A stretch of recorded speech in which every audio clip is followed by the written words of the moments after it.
Complete shutdown is being observed in occupied Kashmir today in protest against the Indian Prime Minister Narendra Modi's visit to the disputed territory.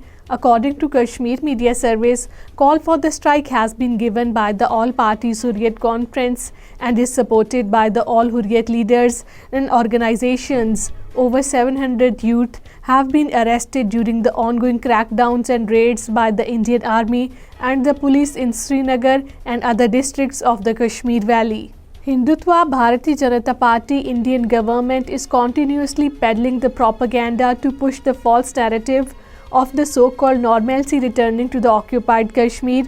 According to Kashmir Media Service, political activists talking to the media men in Srinagar said that the continued cordon and search operations, house raids, frisking on roads, detentions, slapping of draconian laws, snatching of the properties and suspending or terminating government employees debunk the India's claim of normalcy.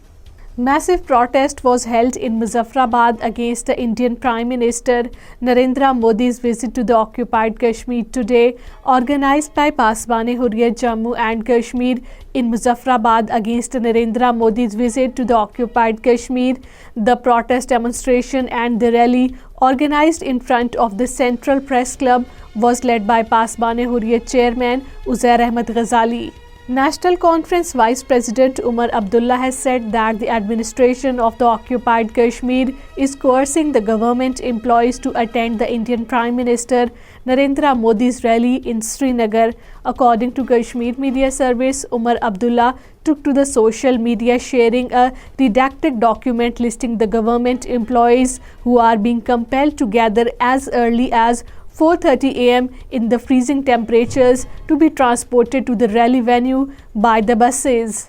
Scores of daily wagers of the Public Health Engineering Department have sought regularization. According to Kashmir Media Service, Chairman of Kashmir PHE Joint Employees Association Sajjad Pare, addressing a press conference in Srinagar, said the issue of 61,000 daily wagers in various departments including the PHE is a long pending issue.